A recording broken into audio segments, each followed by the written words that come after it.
to the spot now where I pulled over at. Let me just show y'all just, just kind of go over just even the deepness and just, I don't know. So I'm gonna get out.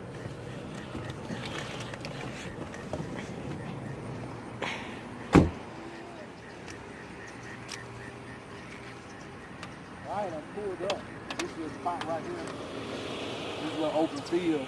So when we get here, and he had done already, it was a Caucasian guy, and when we pull up, he had done already been behind me, like he was blowing his little beeper. They got a little beeper that they blow when they really want you like to pull over when they trying to signal you.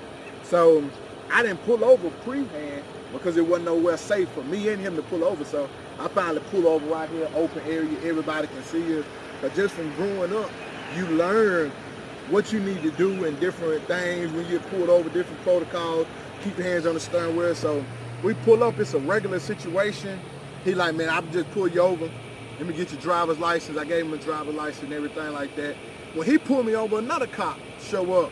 Black guy walk up to me, we start talking, man, and he's talking about how his church and my church, and I was the youth pastor in my church at the time, and we were talking, and while we talking, we been talking about church and what we can do together and different stuff like that.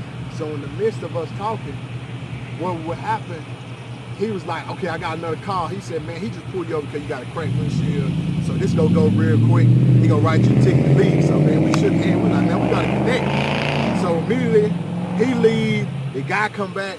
He like, can you step out the car for me for a minute? I'm seeing and feeling the fear in this guy's body. Like I can feel it on him. I'm like, man, let me be cool because he's scared. And like I tell y'all, I've been watching these situations, with police brutality and different stuff way before a lot of portions of the movement started or before it got big. I was there, I remember when Oscar Grant got shot. I was up, it was the middle of the night because it was nighttime in Oakland, so it was like 1 or 2 in the morning in Hattiesburg.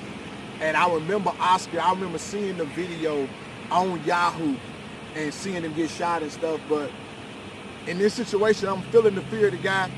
And I mean, he started going totally out of protocol. Like, he was like, I just want to pull you out. Wouldn't tell me where he wanted to pull me out for, so I'm playing it cool the whole time. Now, at this point, anything can happen. I could be killed. You know what I'm saying? In his mind, he feeling like he can get killed because he's coming in a threatened position. So he was like, I just want to put you out the car. He asked me the different protocol questions, but he missing some of them. And I know him. So I'm like, man, he missing them, And then he was like, I just want to sit you in the car for a minute to search your car. And I was like, okay, so you want to search my car? And then it hit him that he didn't ask. Because, you can't, when they ask, can they search your car? You don't have to let them do it. So he come back, ask, and I said, man, that's cool. I ain't got nothing in there. And I'm like, hoping he find these Bibles and these school books that was in the back, that was in my trunk at the time. Get in the car, he searched the car and everything like that. Whole time my phone's going off because people are passing by and they see my trooper and they see the police standing there and they don't see me. So he, the car, boom, boom, boom, boom. And then when he get through, he was like, what I was doing was looking for drugs. So I'm in like, you looking for what? He was like, well, I seen the pill bottle in the middle of your console. He was like, you so many milligrams away from a misdemeanor. And I'm like, immediately in my mind is hitting me, this dude has stereotyped me and has profiled me as a drug dealer. From nothing to this. And then the craziest part about it was that he totally threw it out to the other officer, waited till he left to roll this whole thing.